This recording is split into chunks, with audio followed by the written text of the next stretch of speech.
Hi guys, welcome to MDLB 5100. I'm going to do a little welcome video to orient you to the class so we're all on the same page. I'm Lacey Moss. I got my medical laboratory science degree at the University of North Carolina at Chapel Hill. That was many moons ago.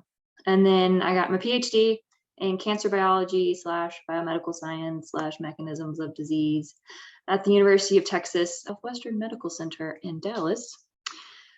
And now I'm at my 6th year of teaching at a medical laboratory science program. I mostly teach clinical chemistry as well as basic techniques and this course.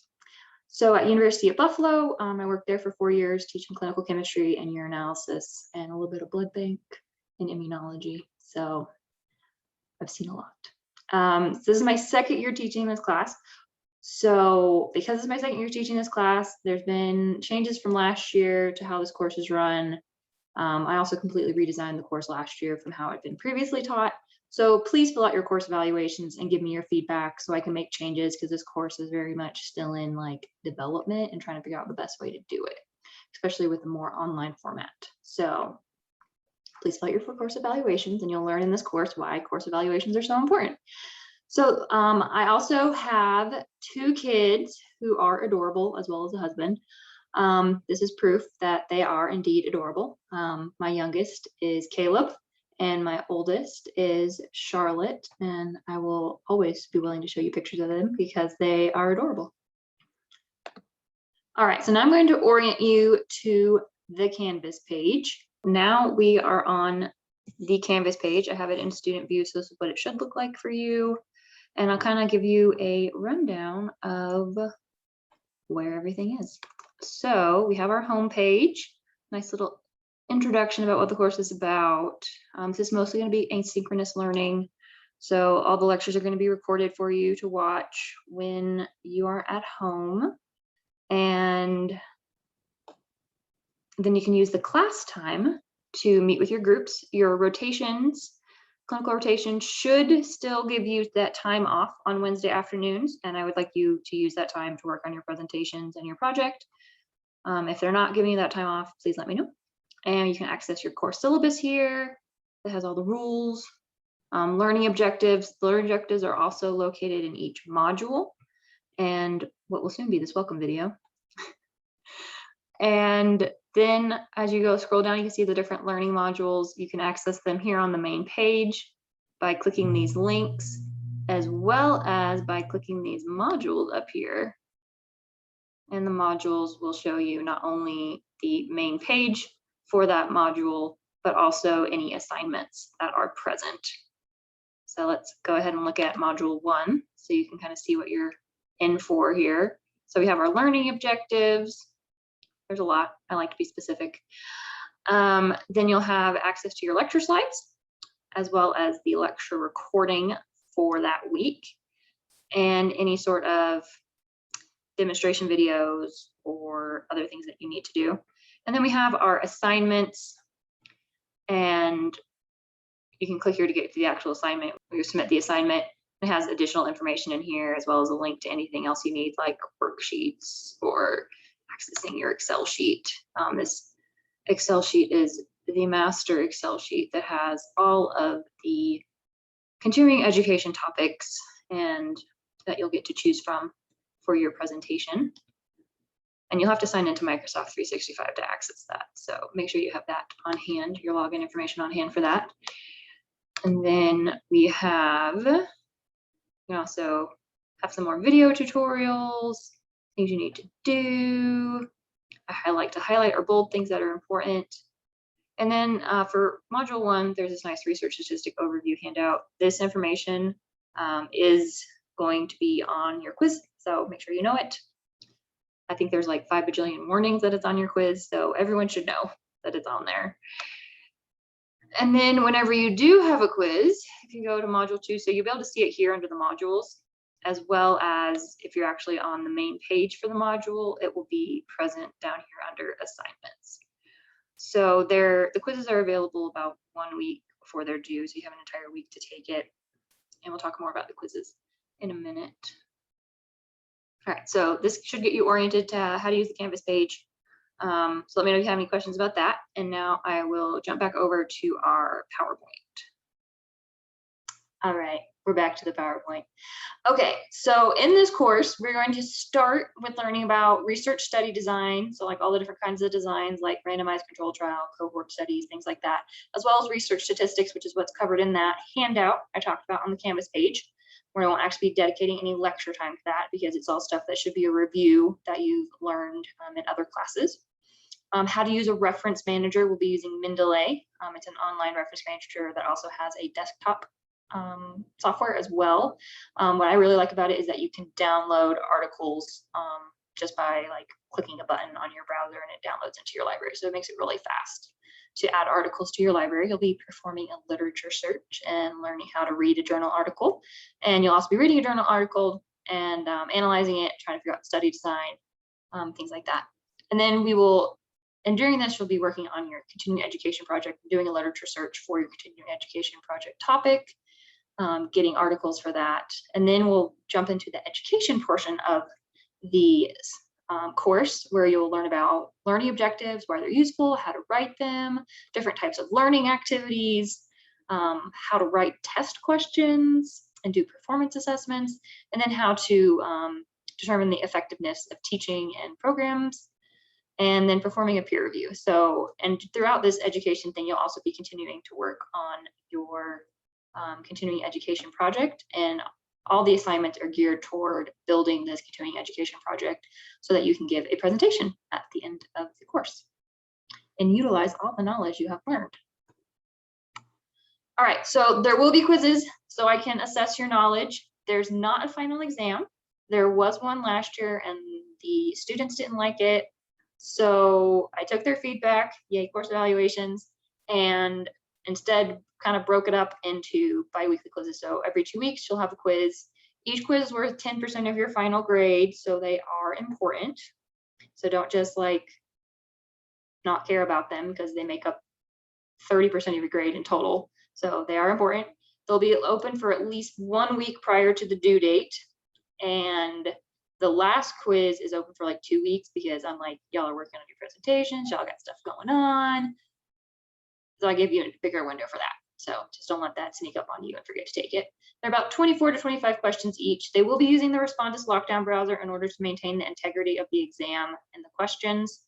There will be a 60-minute time limit, but at 25 questions each, that should be sufficient time. It's open book. That doesn't mean you don't need to study for it and prepare for it, but it does mean you can like use your textbook, you can use your notes, you can use your little statistics handout or any handouts that are available. You'll need to have them probably physically printed out to do that. And you need to complete them individually, not with your classmates. And don't share information with your classmates about what is on them, especially since they're open for a week. That gives a lot of opportunity for y'all to share information. So honor code here, don't share information. I want to know what each student knows, not what their classmate told them. So keep it confidential. All right, so our continuing education project, that's kind of our big thing for this course. It's what the bulk of your assignments are going to be. So in week 1, you're going to form your own groups of 2 to 3 people. If needed, we could get like a 4th person in there, but the default is 2 to 3 people. And then you're going to choose a continuing education topic from that big, huge Excel sheet that I showed you. It's going to be first come, first serve. You can change your topic later if you need to, but one quick thing when you're like trying to pick your topic is, just kind of do a quick Google search on that topic and see if you can get like a lot of articles, because some topics are very recent and they might not have a lot of information, or they're just a small topic in general. So just make sure that you're kind of vetting your topic choice before you choose it. And then you'll create a private group on Mendeley, which is our reference manager, and make sure you invite me to the group so I can check in on you. That's part of how I'm assessing your grades, is by looking to see what y'all are doing without having to have you submit 5 things all the time, without having to submit as much stuff. So I'll be slightly stalking your Mendeley to make sure you're staying on task. And then in week 2, you're going to start your literature search on your continuing education topic. You're going to be using a search log to help you keep track of what you've already searched for and where. And then there will also be a little side assignment where I've given you a journal article to kind of dissect that you'll submit on Canvas. So, and then on week 3, you're going to start writing your learning objectives for your continuing education topic. So at this point, you should have a rough idea of what your continuing education topic kind of covers and have an idea of what your learning objectives should be. You are always welcome to change those as you go forward, because you will be submitting your final learning objectives at the end with your presentation. So there's some wiggle room. And then I'll be grading those and giving you feedback on, hey, this isn't well written, or you've classified it wrong, things like that. And you can take that critiques and make changes. And then you'll also have another little side assignment where you'll be classifying learning objectives that I have given you to show that you understand how to kind of piece apart a learning objective. And then on week 4, there's no like assignment due this week, but this is when you're going to be starting to work on your presentation in PowerPoint as a group and trying to start getting your content onto slides for your presentation. All right, so in week 5, you're going to start writing learning assessment or test questions based on your learning objectives, as well as doing an assignment where you kind of critique and classify different learning assessment items that I've given you. And then week 6, this is when you can start recording your presentation and getting it ready to upload and submit. You'll also be making a teaching evaluation form as a group and uploading that assignment. And then in week 7, this is when you definitely need to have get your presentation recorded and submitted. It's due on a Sunday night, so that way if people are only available on the weekend, you have plenty of time to record it and do any editing or whatever you need to do. And then perform peer reviews. After the presentations have all been submitted, you'll be assigned a peer review in Canvas. You'll go through, you'll grade it by a rubric, give written commentary, and you'll be graded. Your presentation grade a small portion of it will be based on the peer reviews that were given to your presentation, as well as a portion of your grade is based on the peer reviews you gave. So make sure when you're giving your peer reviews, you're really focusing on giving an actual critique with constructive feedback to the presentations that you're reviewing, because that's part of your grade as well. And so that's how that works. And throughout the Canvas page, there are rubrics available for you to look at for each assignment. You are always welcome to email me with any questions or concerns you have. A lot of things can be handled by email, but if you need, we can also schedule Zoom office hours. I will be available on some evenings if that works better for your schedule. And one thing, if you are having problems with a group member, please let me know sooner rather than later so we can figure things out, either by me talking to that group member or by, there are things we can do. So just let me know if there are problems. And one part of your group presentation is to actually fill out a group member contribution form where you tell me, okay, this is what I did for my presentation. And then I send that out to your group members, and then they come back and say, yeah, that's actually what this person did. Or they'll be like, oh no, they did not pull their weight. And at that point, I would start looking into the editing history of the assignments and of the presentation and your Mendeley library, and trying to deal with that dispute and assigning credit accordingly. That is the course.